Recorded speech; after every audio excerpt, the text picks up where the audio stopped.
All right, how's it going, guys? Welcome back to a new video. It's been a few weeks since I posted the deck profile, and I've just been really busy, so I haven't been able to actually get around to this, but I think I remember mentioning in my deck profile that I did a feature match, so I just want to take a good half hour probably, and walk over the match and just talk about it, any misplays I had, any of the tokens I may have missed with Black Garden. So, on my screen, you'll see that we have the Black Garden text. So Black Garden essentially arguably has more than two effects, but the sentences in its effects are broken down into two different sentences, and they're pretty long. So I have those alternating on the screen. You'll be able to see that. And then we're also going to look at if there were any tokens missed because of Black Garden, and if we think there were many misplays. Speaking of I have a good friend of mine here. His name is Alec. Alec, say what's up. Hey, what's up? How's it going?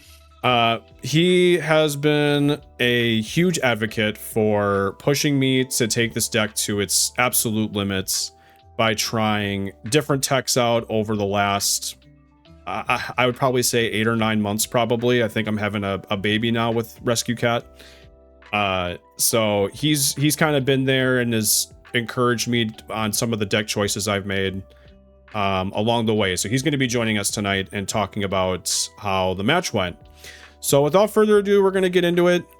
We play against Sean, who I believe he's a YCS Ultimate Time Wizard champion. I saw in the chat after the fact that he had won, I think, an Ultimate Time Wizard in Houston. I don't remember if it was last year or the year before, but I didn't know this until mid-match, actually. I figured someone had said something mid-match that he had won. He had either topped a YCS Ultimate Time Wizard event or something.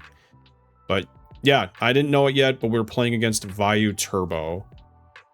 So I opened up going first here. I have MST, Rescue Cats, Instant Fusion, 2 field spells, and if either Rhoda or Dark Arm. So I had a really good hand, just not good going first.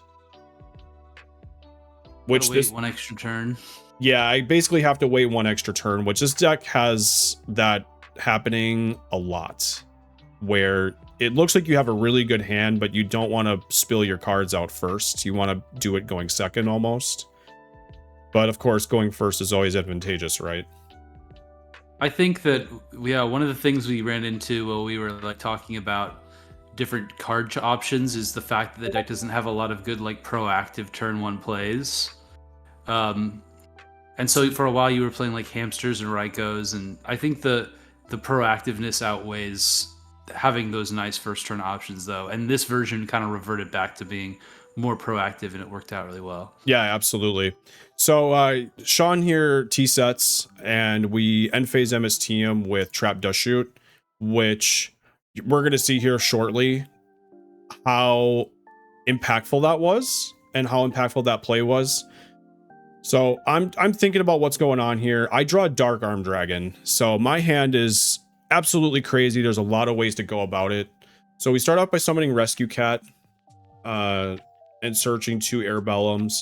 I think there's maybe even different ways that you could have gone about this, how you could have gone about this turn, or gone about the combo here. Alec, if you certainly see anything different, let me know. I think it's about as good as it got. Because I can't see your hand, but yeah, let me know what you have as we go along. I'll try to do my best. Yep. So Instant Fusion comes down for Reaper. So right now we're holding on to Terraforming, Black Garden, Dark Armed, Rhoda, and Dark Armed and Rhoda. So we're holding on to those cards. So we Terraforming here for, I had the Gear Town and Terraforming. So we Terraforming for the Black Garden. They were keeping track of how many times they were reading it. Yeah, this is it's not the main combo where you do the Armageddon Knights. You do the Armageddon Knight and Black Garden combo, but this is almost kind of like the reverse, almost. So I kind of think about it, and I know I have the Gear Town, so I set the the Gear Town first, and I set the Black Garden over it so we can get the Gajiltron, which is the big 3,000 booty or 3,000 attacker. something I know that you have to be very conscientious about with this is making sure that you have enough monster zones to do everything you want to do. To do the main combo, you need 4 monster zones because you end up with Armageddon Knight, 2 Airbellums, and Summoner Monk. But here I didn't need as many, so I kind of went full out. So I flipped Black Garden here. This is actually integral. I'm gonna skip back for a second. So I skip back here and I flipped the Black Garden before synchro summoning into an 8-star synchro. And the reason why this is because I was going to choose to go into Dark End. So that way I can get rid of his monster, which will give him a token, but then I can use that token to bring back the Reaper. Because instant fusion. You want to get the double hand rip, right? Yeah, we're getting the double hand rip, and the Reaper is a real Reaper. So unless he Caiuses it or targets it with something,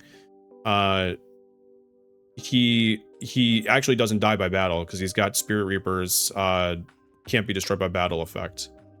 So there, Sean was like, you can't summon Dark End Dragon. I think he was thinking that because Airbellum was not a dark, he was not able to do it. Yeah, it's the non-tuner. Yep. Instant Fusion was played. So Instant Fusion counts as a fusion summon. I'm going to pause this again. So Instant Fusion counts as a fusion summon. So it's actually because Reaper in the Nightmare is 800 attack and he's got 1 token on the field because of the Black Garden. We can use that second effect, which you can actually see on the screen right now, and we can actually special summon the Reaper, and it's a real Reaper. It can attack. It's got all of its effects. Everything works here. The only downside is that Dark End is now a 1300 attacker at the moment, which will drop down to 800 because we're going to send the face down to the graveyard. Yep, so right now we're just kind of going through and making sure the cards do what they're supposed to be doing. So Instant Fusion counting as a fusion summon. Dark End being able to summon itself as well, the way it's summoned. Do you have any traps in your hand? Do you know? No. The 2 cards in my hand right now are Rhoda and Dark Armed. Those are the 2 cards left. Okay. You should know. You were walking right over there. So is the Dark End, does that get you to your 3rd dark? Yeah, so this is we'll actually talk about that in a second. The answer to that right now, as the game is no. No, it's not gonna get my 3rd dark. It'd be my 2nd dark if the Reaper ends up back in the grave, which we'll see that it does. Yeah. So this is also it's nice to get you closer to that, because absolutely that's the one thing I was thinking when you went with this play was like, should you go for Dark End or should you go for Stardust? Yep. Because it really paid off to go for Dark End here because it was Hamster. Yep, 100%. If it were Ryko, Stardust might have had more upside. Yeah, but I don't know. But the fact that it played well into Hamster is really good. Yeah, and we're actually going to end up on Stardust too because the Reaper coming back in the air, since the Airbellum's going to die, I could have let it die, or I could try to do something and get into another level 8. So I'll actually go into Stardust after everything's done. Now, the reason why I paused this here is because I think this is an integral play that some people may not see. So Reaper on the Nightmare's effect allows him to attack directly and discard a card from the hand. So here, I'm not too afraid of Goras if he wants to play it right away, especially, and some people will shotgun the Goras right away because they don't want it discarded from hand. Some people will take the risk, but a lot of people don't want to take the risk. So I attack with Airbellum first here, even though it's not the lowest attacking monster. I attack with here first to guarantee the rip, because if I go for, let's say, Dark End first, because he's technically also 800 attack, he could drop the Goras then, and I'm going to lose out on a hand rip, and I don't want to lose out on the hand rip. Well, and the other thing with attacking first with like these discard effects against Gores is if they don't immediately activate Gores, then their Gores could just get discarded, right? Correct. So like, Gores is pretty high value, so it generally does force them to use it. Yep. In this case, it's pretty bad because the Gadgetron can just run over the Gores. This puts, so say Sean here, for example, had the Gores, it puts him in a really, really tough spot, right? Because if he does have the Gores and he wants to drop the Gores, he has 3 cards left in hand outside of Goras, and I'm still getting a hand rip with the Airbellum because I'm getting that free attack with Airbellum, so he'll go down to 2 cards. But again, Reaper's a real Reaper that can attack, and he can attack directly. So no matter how you spin it, I'm getting 2, like unless it's Battle Fader, I'm getting 2 discards no matter what because I attack with Airbellum right away first. The main value of Gores, if he did drop it, would be as like a tribute for Caius. The thing is that the odds that he holds on to that Caius are pretty low as well. This is all hypotheticals, but like but yeah. So all this to say, yeah, getting the discards in first is the right play for sure. Yeah. Now, doing all of this too, you know, if he were to have the Gores, while it's also putting him in a really tough spot, it puts him in a tough spot in the sense too that this was 6,200 damage altogether. So when you put all that together and you do all the math for that, you know, it drops him to 1,800. He's staring down a 3,000 attacker, a Dark End that can use his effect one more time, and then I'm going to eventually go into Stardust. So in addition to, you know, if he were to have something like Gores, where at the end of the day he would end up having, I think, 2 cards with his next turn, drawing a card, and then he would have Gores or the token. It really puts him in a tough spot to try and get out of his situation. Now this is going to be, so we're going to do all the damage here. We're going to do the discards. I'll kind of let that play out, but you'll see when I end my turn here, I don't end with any back row, so I'll end with Stardust, Dark End, and Gajiltron. And one of the weaknesses of this deck is, while it can heavily disrupt with everything that it has, you don't have a lot of protection. So yeah, the issue, and we're going to see this on Sean's next turn, is that it's really easy sometimes to out a board like this. It's really easy to get around a lot of this.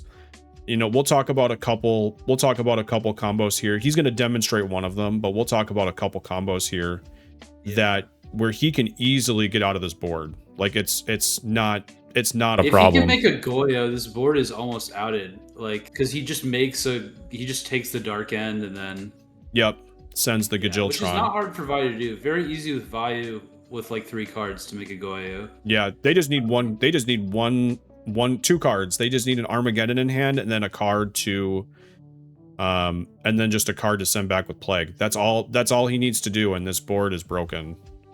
So then it would be my turn to try and clap back, and that's not always the easiest thing for a deck like Synchro Cat of any kind to actually do. Sometimes you waste a lot of resources and there's not a lot left.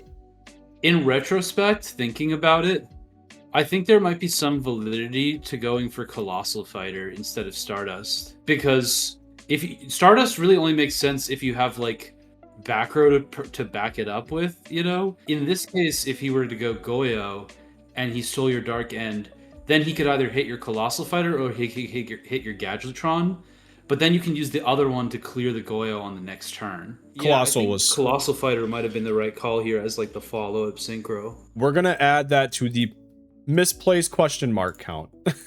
Yes. Because I don't disagree with that. We also had 0 tokens missed, by the way. No tokens were missed. Colossal probably would have been the better card to go for. Because you can see here, he's going for Armageddon. He's going to be able to stack for Plague and go into Goyo. I wonder if he top decked that Arma. You know, I wonder the same thing. The odds that he has something like that are pretty high. Like Goyo, yeah. Yeah, exactly. And usually you hold on to those things too. You know, you hold on to the Armageddon Knight, you know, for that next better play. Because Armageddon Knight into Plague is just it's so versatile. You can do so much with it. Not a lot of cards have that versatility to be able to get you a Bryonic, to get you a Goyo Guardian or another level 6, or to get you an Armed Wing. Not a lot of cards can do that, where Armageddon Knight can do that at quite literally no cost. Yeah, I mean, I think that's part of what makes Vayu so powerful, is it has so many plays that are just out of hand, you know? Like, not out of hand in the sense of like, oh, this is crazy, but in the sense of just like, you do things with no setup, right? Aha, the Panther. So yeah, we draw the Panther on our turn. So right now we're holding on to Rhoda and Dark Armed. And we have, we drew the Dark Panther. So I'm trying to do my best now to clap back with Dark Panther, which Dark Panther's effect, for anybody who doesn't know, as I'm trying to fix my stuff here. So Dark Panther's effect allows it to copy a monster's, I believe, name, but also its effects, which is integral here. So we can use its effect to copy. We can copy Goyo actually, or we can copy Dark End. So here we decide to copy Dark End, and send the Goyo to the grave. So that way, with the Goyo out of the grave and Stardust being out, like if he's got a D prison, like okay, that makes sense. Like you got me there. But if not, then we're sitting in the clear. So he decides to activate Deck Devastation, tributing the Dark End, and I decide to tribute Stardust. I'm gonna mark this down as a misplay. I'm gonna mark this down as a misplay because I should have definitely let that go. Well, actually, I'll mark this as a 1 still. Let's talk about it for a sec. So yeah, I'm curious why you don't like negating that there. Yeah, so I think there's 2 sides to this. So I think the reason why I don't like it is because if I don't tribute to negate, the Dark Panther goes to the graveyard. He does see my hand, which is the reason why, which is part of the argument. But I don't like that idea because I can just attack with Stardust and I just win. He's got no Necrogardener. He's got no other cards. I just attack with Stardust and he can win. Now I'm thinking he's at 1800. If you hadn't negated, you would have just won there, right? Mm-hmm. Yes. Okay, yeah, no. So that's the reason why. Sure. Yeah, so that's the reason why I'm like, okay, this is kind of a misplay. But I feel like it was a misplay on his part because he gave you an opportunity to not misplay and win. It's sort of that was like a misplay for a misplay there. Yeah, so like, I think there's a lot to divulge here. When I summon the Panther, the priority on Panther's effect is to just gain the effect. It's not priority to actually use the effect it gains. So what he could have done is priority stop the Goyo from getting destroyed. Stop the Goyo from getting destroyed. Now, the issue with this is that I would have to force my hand, and I would, looking at my hand, I'd force it because I have Dark Armed, and he would destroy my Panther, which would be my 3rd dark, because my 3 darks would be the Dark End, because he has to tribute the Dark End for Deck Devi, Dark Panther, and Reaper. So those would be the 3 darks. So no matter what, I was winning this game. Like it didn't matter. It didn't matter how it played out. No matter what, I was winning. The only way I wouldn't win, I guess, is if I choose to negate the Deck Devi with Stardust, which I would definitely take a look at my hand, look at my graveyard, and figure out that, we're going to be fine. Panther die with Dark Arm in your hand would win you the game for sure, so you would let it resolve. Correct. But I guess, I just think it's funny that, like, in this, like, game state where you're attacking with Stardust and he's sacking for deck dev. This was sort of just an unnecessary play on his part. Agreed. Because if you didn't choose to negate the deck dev, then he would have just lost there, right? So the right play for him was to just like let the attack go through, save the deck dev as a bluff or whatever, right? Yeah, and I think at that point too, it revealed his information, and by me and this is the reason why I think like I question if it was a misplay or not, tributing the Stardust, because he has nothing else, right? So if I choose not to negate it, he gets to look at my hand. So he's getting information from me that maybe I don't want to reveal. I don't think my information was integral. I don't think it was I don't think it was super important. That's what, like, it wouldn't matter. Right, because I think he's looking at the game as a lost cause. Like, I'm probably he's probably not coming back. I think at that point he just was like, I want to get some card information, and if I activate Deck Devi and he lets it go, technically Deck Devi has to resolve. He has to show his hand. I say the same thing. That might actually be his line of reasoning there. Like, he had no shot. So that's why I think we can see some more cards. I don't think my information, like the cards I had, which again were Rhoda, Dad, which were insane. Like I had complete backup. I don't think there was a misplay there, but I think some could look at that as a misplay because one person said it in chat, and one of the commentators said it too, that like, why did he tribute Stardust? Like, why didn't he just let it go, and then he just attacks for game with Stardust, which makes sense to me. But at the same time, like, he's got nothing. He literally has nothing. Like, he's got a Vayu in the grave, but he can. One thing that I would have checked is I don't really want to go back, but if he had 3 darks in his grave, you could have like potentially lost to his Dark Armed. Absolutely. No, you wouldn't have And you did have lost, 3. but then you just drop your own Dark Armed. So yeah, I agree that you pretty much had it locked up. I think that there wasn't really anything individually he could draw there that would get it. So I don't know. Yeah, I don't think so. It's one of the things where in that case, I think you can just start mashing buttons and you're good. Looking over in side decking, For Vi, you've got Kaiku. Do you bring in the Sirokkos? I do bring in the Sirokkos. I think I bring in the bring Cyber in Dragon the as well Cyber because I'm Dragon? going second. The Cyber Dragon, in addition to the Sirokkos, can get over like Greffer, where an Airbellum can't get over it. So I kind of have Do these to. bottomlesses tend to come in against like Lightsworns or? Generally, yeah. I think I tried putting. I don't remember if I tried putting him in against Vayu. I don't think so because of Raikou. Like Raikou can just. I associate them more with like Blackwings and Lightsworns to them. So No. So the Kaikus, the Sirokkos, and the Cyber Dragon going second. That's probably Maybe the what My I'm Body. looking at the side, and that's what makes sense to me. I think I sided in the Vortex and the My Body. I found the Vortex to be like an easy 1-for-1 with Regeki Break because I main 2 Regeki Break. I found that to be an instant like 1-for-1 because they both discard a card and they both like the Lightning Vortexes can just be really good if I'm going second and I need to get rid of something, or maybe in the late game where he has a pretty big board and I just can't get around something and I need to find a way to clear it.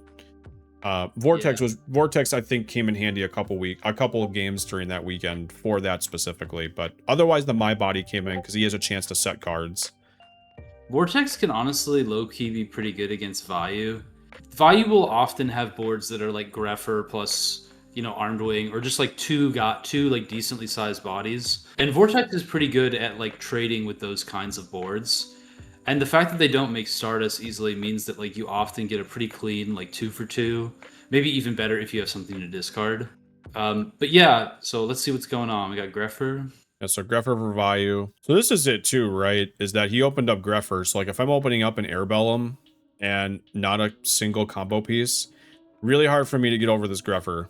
Like it's too difficult, and I don't want that Greffer usually staying. I want it to go.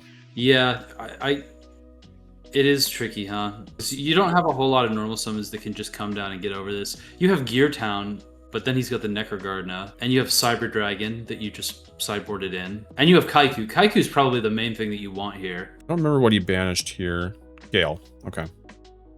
Yeah, so no Gale in game 2 unless he's got Return. Instant Fusion Caius can also kind of get you out of this a little bit. 100%. Anything to get rid of the Greffer. Usually I always find that Greffer needs to go away. Yeah, so this is unfortunate. So I have to... So I decide to attack for 17 with Greffer so I can sneak in there. And then I tribute the Greffer for Caius to banish the back row, but it's a bottomless. Okay. Bottomless should actually be banished, but we don't talk about that. Yeah, it always feels bad to Caius a bottomless, but that wasn't a terrible turn. No. One of the commentators, not Shad, but the other commentator, shoutouts to Shad, by the way, for getting me a feature match. But the other commentator had mentioned that he had been seeing a lot of people shotgunning Brain Control. Brain Control should be one of those cards you don't really shotgun, and I don't disagree. Like, I don't disagree. I guess the issue for me is that he sent Vayu and then put Necrogarden in the grave, which means obviously he wants his Greffer to live. And that told me that it could not remain on the field. Like, it had to go at all costs. Ooh, Dark Armed. Okay, so this is the fabled you didn't summon the token moment, huh? This is one of them, yes. So now you're gonna Regeki break it? Yes. So I would like to pause this for a second and just kind of explain this for a sec. So when a monster is summoned, so again, reading the Black Garden text, when a monster is normal or special summoned, the Black Garden activates and summons the token. So no matter what, Black Garden will be Chain Link 1 whenever a monster is summoned. Halves the attack. And it halves the attack. Continuous, it's an effect. Yep, it's an effect. Yep. So it doesn't automatically lose its half without an effect activating. It is built onto the start of the chain with Black Garden. So Dark Arm does not have priority. Dark Arm does not have priority here because Black Garden's effect activates as Chain Link 1. So it is at this point when Black Garden activates, because he's got no cards to activate unless he's got MST to activate to Black Garden, because he's turn player summoning Dark Arm Dragon. It is up to me then if I want to build onto the chain. So Chain Link 2 to Black Garden, I activate Regeki Break, discarding whatever it is I discarded. Pot of Avarice, which was super dead. Getting rid of the Dark Armed. So similarly now, when the chain resolves backwards, because now Regeki Break resolved, destroying Dark Armed, and then Black Garden would go back to Chain Link 1 and technically resolve, but nothing happens. So his monster's not halved, so because his monster's not halved, there is no token summoned. There are some exceptions to this rule, and we'll go over that in this game actually. But this is basically how this works. If the monster is not on the field, if the monster has not remained on the field to have its attack, the token does not get summoned to the opposite player's side of the field. Yep. So 0 missed tokens. Yep. So now we set a monster. So again, no missed token here. He sets a monster. There's no token summoning for setting. It is just for it's just for normal and special summons, not flip summons. So I draw pass. My hand really isn't all that good. Not a whole lot I can do about it. I think I was either thinking this was a Raikou or a hamster. I did want to say one thing about the brain control comment. Yeah. I feel like that was. I feel like it's like it makes sense, but also you kind of just have to play your cards when you have a chance to play them. Yeah. Like obviously it's nice to hold brain control for the perfect moment, but like realistically, what else could you have done? You know what I mean? Right, You exactly. need to out that Greffer. If you don't have any other way to get the Greffer, that's just the play. You know what I mean? That's available to you. I don't know. It's hard to say, right? Card, but yeah. Anyways, that peeved me a little bit, so I just wanted to. Yeah, it kind of peeved me a little bit too hearing it, but I kind of get it. Because brain control, I look at brain control in Edison format similarly to like Snatch Steal in GOAT format, where outside of playing Magician of Faith, you only get one. You only get one, so you have to try and make the most out of the card to get pluses or go for a game-winning shot. Brain Control is that card in Edison format, or it's one of those cards in Edison format where it's a Saki one of, where you use it when it makes the most sense and it gives you the most value. And evaluating his board, where again he had Greffer in a back row, which means he's probably trying to protect the Greffer, but then we also have Gardna in the graveyard. That tells me that he's really trying to keep his Greffer on the field, which means probably one of the cards that he has in his hand is either a Sirocco or another Vayu or Plague or something. Something where if his Greffer can live, he can use it again next turn and he'll be that much he'll be that much further ahead. So that was the reasoning behind the reason why I used Brain Control in that instance. It would have been really nice. It would have been really good if I could have, and I probably could have because I could have discarded the Caius, but it would have been really nice if I could have gotten something off of the Dark Greffer, like discarding Necrogardna or discarding Plague, or if I had the Summoner Monk, discard the Summoner Monk and find a way to normal summon another monster. Like that would have been fantastic. That would have been great. What would have been ideal in that situation is if you had an instant fusion in your hand and you could have absolutely instead of brain controlling it. Yeah, absolutely. Absolutely. And I just didn't have it. So pausing it right here because he flip summoned the Nimble. He flip summoned the Super Nimble and he special summoned a Raikou in face down position. So the Nimble does not get it. We don't get a token off of the Nimble flip summoning, but we do get a token for the Raikou being special summoned face down. So Nimble will actually keep his normal attack points of 1100 and will be able to swing over the Rose token, which I actually just ordered Rose tokens. I'm actually excited for those to come in, because they have like the attack, the levels, the attribute, everything on it. But we do get a token here because of the Raikou being special summon face down. So even though Raikou isn't being halved, like his attack is not being halved, we still get a token. Yay, mind control. Yep, so we're trying to get a good mind control here. I have instant fusion in hand now. So I must have drew instant fusion at some point here. So we flip Raikou and we destroy the back row.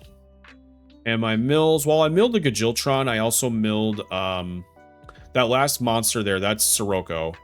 I was kind of hoping to get a Summoner Monk off of it. If I got a Summoner Monk there, we were in the clear. We were in the clear for some good damage because I can instant fusion for the probably for the Reaper on the Nightmare. We can send the Black Garden or destroy the Black Garden in his token because he gets a token off of the instant fusion to get Summoner Monk back to the grave, or Summoner Monk back from the grave, and then we can go into Rescue Cat. But unfortunately, that didn't happen. Armageddon Knight. Did you mean you want Armageddon Knight? No. I was thinking off of the Raikou mill. Off of the Raikou mill, I was hoping to mill Summoner Monk. Oh, I see. Because I was holding on to instant fusion. Yeah. But that would be nice. While his mills really weren't all that great throughout the match, mine weren't either. Mine weren't necessarily great either. So he flips another Raikou. I forget what he destroys here. I think he destroys the back row. He leaves the Black Garden up. So I set MST. Which is fair. Beastie beatdown. Yeah, so he's going on a small but beastie beatdown, which this commences for a couple of turns, actually. This was a pretty slow game where we just didn't open up full combo pieces. I think what ends up happening here is I end up drawing into field spell pieces for Gear Town. And I believe he has oppression for it. Which this deck, the Cat Garden deck, loses very, very hard to oppression. Yeah, so he attacks for 15 again, dropping me to 41. So that's another face down to defense position monster. So even though he's got 200 attackers and 1100 attacker, at some point I think I draw an Airbellum, which is pretty good. This reminds me, last week at Locals, Kai set Greffer against me. He set Greffer? And I attacked into it, and I didn't have a big enough guy to get over it. I was thinking, what if he set Greffer there? Yeah, he could, right? A lot of people do that too, playing against Garden, is they set their monsters so that way when they flip up, they keep their attack. Yeah. Yeah. Greffer's actually got a booty on him. He's 16. Yeah, he's 16, which, with a Black Garden on board, it's really hard to actually get over that. Yeah, so he poked again for another 15, putting me down to 26. Slowly getting killed. Slowly getting killed here. Yep. Don't remember what's completely in my hand. I think I'm holding on to at least 3 cards. I think I'm holding on to 3. I think I know one of the cards is Instant Fusion because that card hasn't come down and I remember seeing it in my hand. So I have Gear Town, Instant Fusion. I think Airbellum is another card I have. And I wanted to summon the Airbellum to try and just slow him down, but summoning the Airbellum was a little trivial because I would put it at 800 and his Nimble can just run over it. And then just pursue with everything. I didn't really want that to happen either. This is like not a good idea. But he has a value in there. Oh no, you can only summon your own stuff with Black Garden. I was thinking, can you summon your opponent's value? Oh, that'd be funny. That'd be really funny. I think it has to be your own card in your own graveyard, right? Though. Yep. Okay. So not that you really want to summon his value, but I was thinking it might not actually be bad to get it off the field with the cards you have in your hand. But you don't have an 800 attack guy in your grave to get it off. No. Now the board's full, so I see. Okay. So now the board's full here. My face down card is Torrential Tribute, and something that the commentators were saying is why don't you just set the Gear Town and then summon Airbellum, and then play Instant Fusion and go into Black Rose, blow the whole field, and then you get Gajiltron. And I wanted to do that, but his board is just monsters. Like, I could do what Black Rose does with just Torrential Tribute. Yeah. And so I decided to go into Instant Fusion here. He Necro Garden is the Raikou. I'm not sure why, but he does that, and I'm a little weirded out by it. So I go into a level 8, so I'm going to go into Colossal Fighter here. So the reason why I'm going into Colossal is obviously it's halved, and then it gets 100 for each warrior. Alive. Yep. Yeah. But one, he can't get over it. He can't brain control it or anything. But he also just can't get over. He just simply can't get over it. None of his monsters can get over it. And if it comes back, it if it gets Caius, then he is sort of zone locked right now. Correct. Yeah. So in this instance, I believe he does tribute one of the Rykos for Caius to try and banish the Colossal Fighter. Gosh dang it. Yep. I think that's coming down here right now. Yep. And then I chain Torrential Tribute.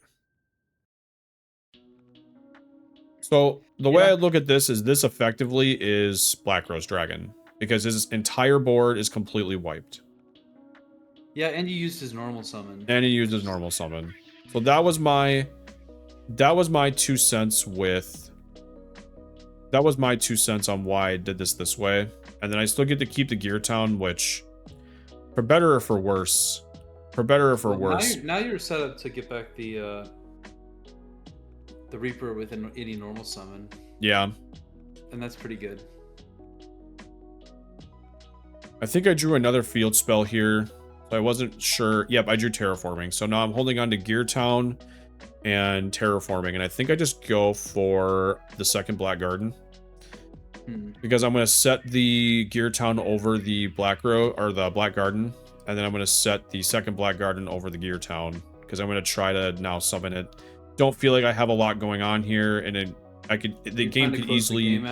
Yeah, I think the game could easily end for me in this sense too. Because I'm at 26. So with multiple Vayus in the grave, all it takes for him is to summon an Armageddon Knight. And then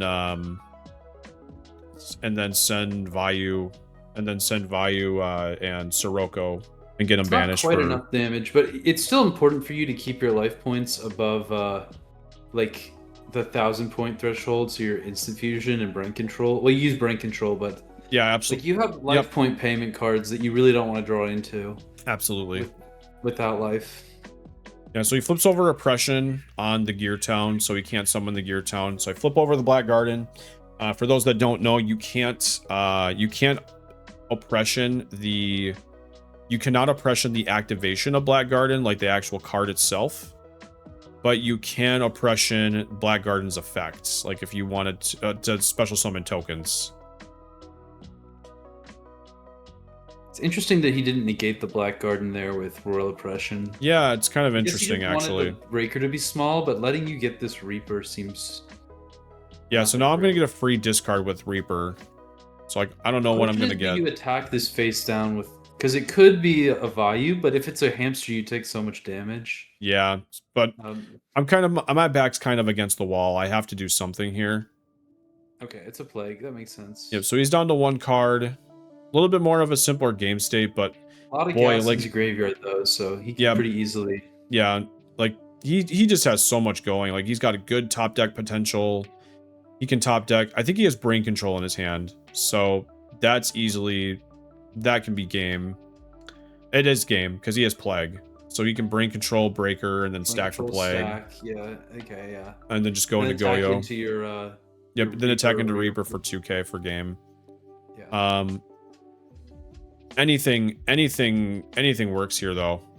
Anything works here. Yeah. So we go into game 3. So I'll talk about the side choices and maybe if you want to look over side choices too. So obviously the Cyber Dragon comes back out because now I'm going first. I believe I put the Dust Shoot. In here for game 3 because the standard traditional like Sizzle 41 Vayu Turbo list doesn't generally set a ton of cards. So I decide to trap Dust Shoot. I decide to play Trap Dust Shoot or put it in the main because I remember actually playing it. So you're deciding in Trap Dust Shoot going first. Okay. Yep. I think that was a straight. Sense. I think that was a straight, almost a straight switch for the Cyber Dragon. Just to be a contrarian, I think you're right, but I will make one point in keeping Cyber Dragon in is you don't like set monsters like. Correct. Generally, if you go first, you just pass because you don't have anything like Hamster or Raikou. You might set a Sangan.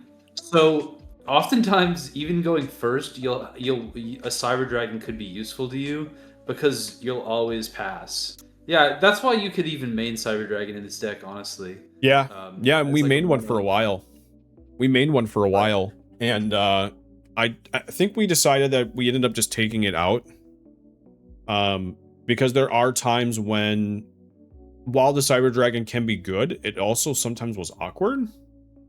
It's kind of awkward with Black Garden sometimes. Your opponent Yeah. can kind of lock it in your hand by leaving you with a token. There was Yeah, it merit can to be removing awkward, it. sure.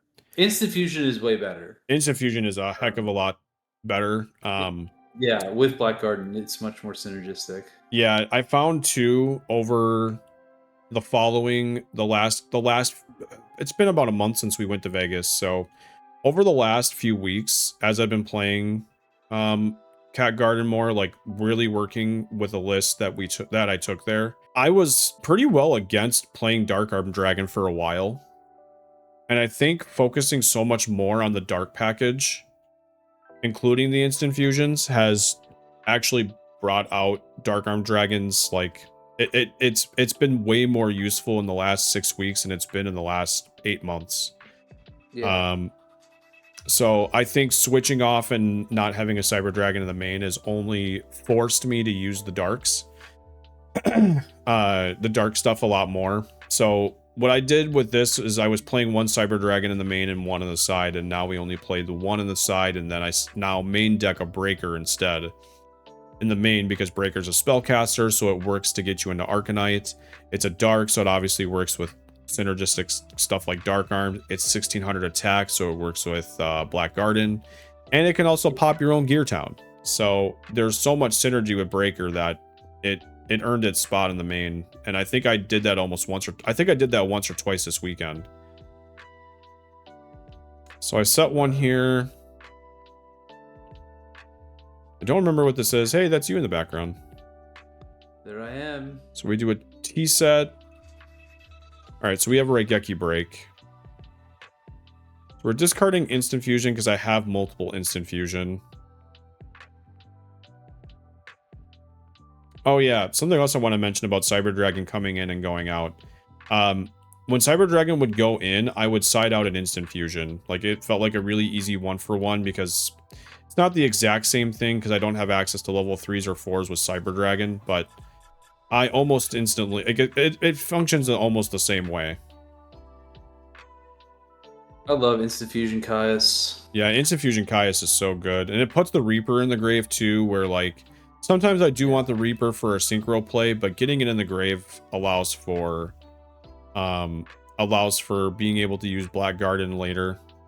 So main phase 2 here, after attacking for 24, we go for Black Garden. Maybe I don't attack yet. I imagine I probably did attack already. 8,000. No, I think they're just being slow to pick up. To update the life. Yeah, I'm trying to read my calculator. You probably have 8,001 life points. Yeah, I'm trying to read my calculator, and I'm pretty sure I attacked first, which I guess wouldn't be the smart move. But yeah, I attacked for 24, and then I play Black Garden. So a lot of people look at this play. Actually, I've had a couple people look at this play, and they're like, why didn't you activate the Black Garden first after before tributing for Caius? Because then your Caius would be had, but then you can get back the Reaper and get a free hand rip, which is true. That's true. But I guess the way I looked at it is I valued having a high attacking monster and then having Black Garden and saying, okay, well, deal with this Black Garden now. Like, deal with my Caius, because now it's at 2,400 and all your stuff gets halved. So try dealing with it. For just a second, did you drop, did you play Black Garden after attacking?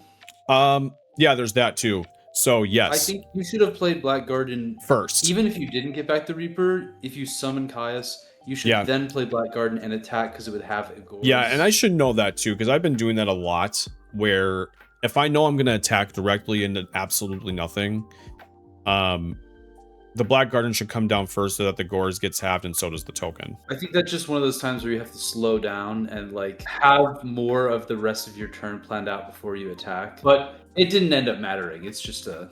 But it could have. It could have saved you from a Gores there, potentially. Yeah, absolutely. It absolutely could have. But here he does another T set and passes. I think at this point I drew Dust Shoot. And you get 2 tokens if your opponent gores you, right? Correct. Yep, you get a token for the gores, and then you get a token for the token that creates. So I set Trap, Dust Shoot, set Plague. Feeling really good about this. Dust Shoot the fool. All right, so misplays galore here potentially. So I'm gonna pause it because I think there's a good place to pause now that we can see his hand. So by the way, we do not get another token because we set the Plague. We didn't summon the Plague. Want to mention that briefly. Apparently I've been really fixated about missing tokens lately. So we have MST, Double Raikou, and Gale. So I believe one of the cards in my hand, if not the only card in my hand that's left, is Mirror Force.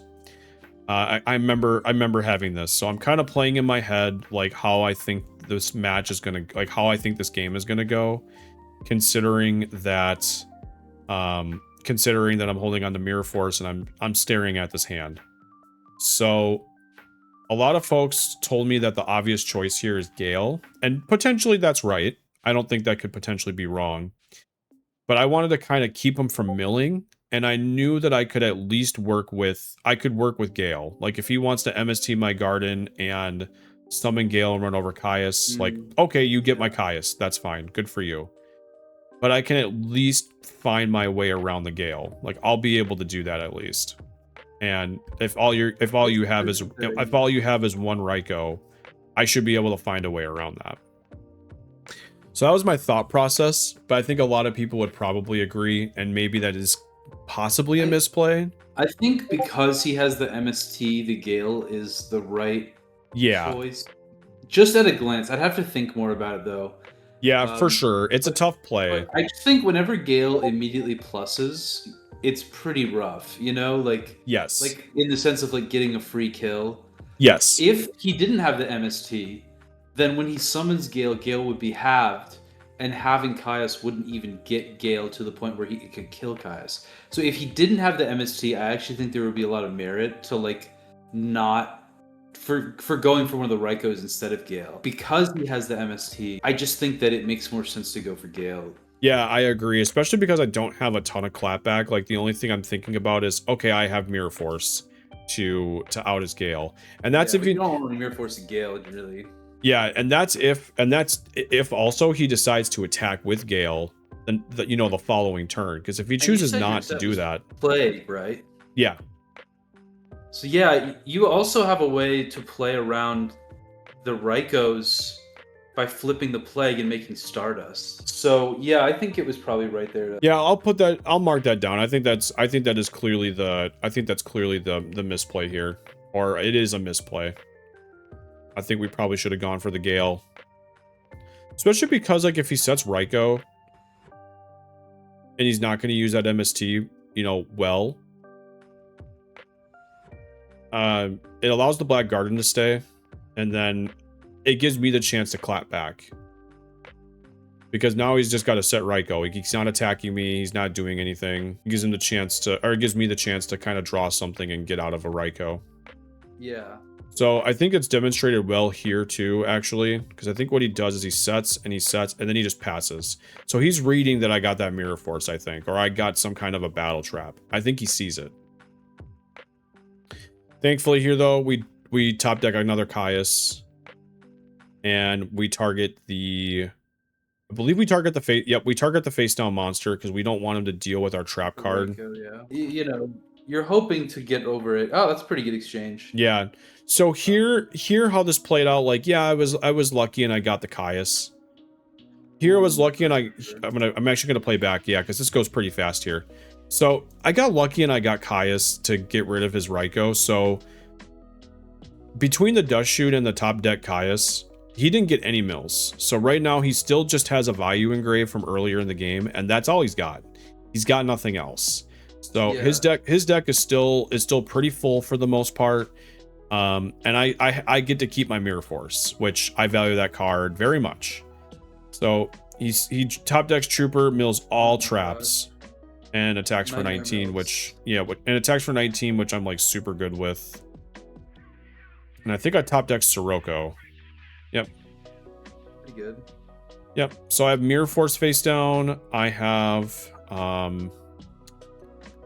something in my hand. I might not be. I don't know if it's Gores. I know I end up drawing Gores at some point, but he takes 16 and draws a card. So turns are going to go by pretty fast here. I don't remember what he has. I think this is a Raikou, this face down. It would have been really cool if we drew like a tuner or something so that we can sync with it, because we can actually go into Dark End with the Sirocco, but don't think we drew that, and we ended up just running into a Raikou, and again he mills nothing. So now he gets his 2 mills. Now he gets his 2 mills, one with Trooper, one with Raikou, but he still has nothing. He still just has 1 Vayu. Yeah, I think. So I get super lucky here. He gets unlucky, but his unluckiness is my luckiness. You got the dust shoot, and you kind of drew that Caius when you needed it. Yeah. So I'm still big chilling here. I draw an Airbellum, and I'm just like, we're going in. We have a face down. Yeah, but we still have a face down Mirror Force. Yeah, you know, a lot of people say Airbellum is bad, and they are right. Yeah, rightfully. But sometimes he just wins you games. Yeah, so he decides to take the 16 so we can discard his Necrogarna, which, interesting enough for me, like, fair enough. Yeah. So I draw... Not the most exciting Airbellum discard, but I guess it's better than letting him have it as fodder. And he takes 16 immediately then too, so now he's at 24. Like, we're getting into range, like, I can attack twice with Airbellum and I win the match. That's probably not a Raikou. Has he used all his Raikous? He used at least 2 of his... He used 2 of his Raikous. Okay. If he plays triple Raikou. Hamster? Yeah. Like, yeah, it could be Hamster Raikou, it could be Plague, it could be Vayu. I feel like it's probably Vayu. I'll let you find out, because you will eventually find out. Actually, he has a crazy top deck here too. You're going to find out how this goes down. It's pretty crazy. So he Gardenas my Airbellum to keep his monster on board.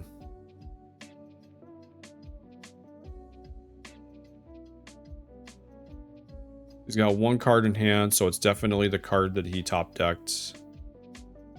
Fossil Dyna, and he tributes it for a top deck Caius. Can't even be mad. I did it too.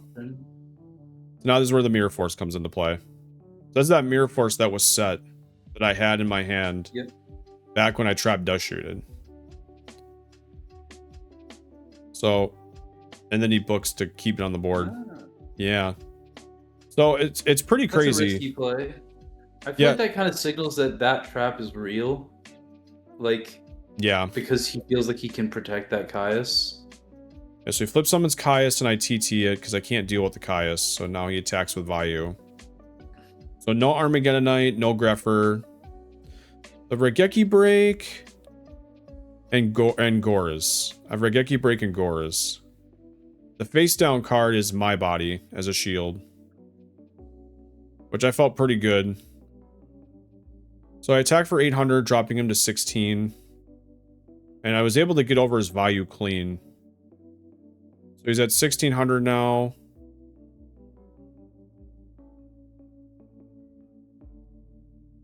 And I go into battle phase, discarding the Gores to target his monster, which is another hamster. And that was the match. Oh, no, he used Necro. Okay, yeah. Yep, he used Necro. Yeah, I felt good doing that play. I thought that was actually a really good play, like this play here, where I went in the battle phase, used the Regeki Break to destroy the monster, and then just attack for game, which was exact game. I think that was the right play to do, because I got over clean on the Vayu. Like, he didn't look at his face down, didn't have time to, he didn't even think about it. He just took it clean without doing anything. Last back row was. Does he ever flip it? Yeah, it? me too. I don't think he ever flips it. Okay. I don't think he ever does. Because I thought it might have been something real, because when he booked his own Caius to save it from Mirror Force, I was kind of thinking like, oh, he booked the Caius. Yeah. So that means he must have something to protect it, because it only does 1,000 defense, right? Yep. Like, that was kind of my thinking. So I mine too. Like, I don't know. But I still think what you did was fundamentally good there, because like you out there set monster. If they have an out for the air bellum, then you know that it was going to happen anyways. And I am generally a fan of going for game. You didn't do the combo at all this match, right? No. So the standard combo never happened this match. Game 1 was the only game where I got to show off any part of the combo, and it was kind of reverse engineered. Like I had the cat in hand. Yeah, in that sense, I was gonna say it seems like he got a little unlucky, but you actually didn't draw like your highest ceiling hands this match either. No, no, like- especially games 2 and 3, absolutely not. You did kind of dodge some pretty powerful cards from him. Like he didn't draw Yeah. Return or Burial. Yep. All three games, or at least he didn't resolve them all 3 games. I think it was a great match. You know, I think I got dumb lucky this match. Where if he just milled the right cards, it would have been probably in a much more difficult situation. and I think it would have, and I think things would have probably gone in that last one. Yeah, and I think things would have gone a different way if he had milled remotely better. Like his mills in game 3 really showed that like he just wasn't winning the match. Like no Siroko's. He didn't mill any of his values. Like his values, both of his values that were in the grave were because he drew them. It wasn't because of a Greffer. It wasn't because of an Armageddonite. Like he simply just drew them and tried to work with them, which again, I think because of that, I got stupid lucky, considering that I didn't open up combo. I didn't open up, like I never played Armageddonite the entire match, for example, either. Like that card never came up. So it was good that I was able to demonstrate it, like I said, to some extent, but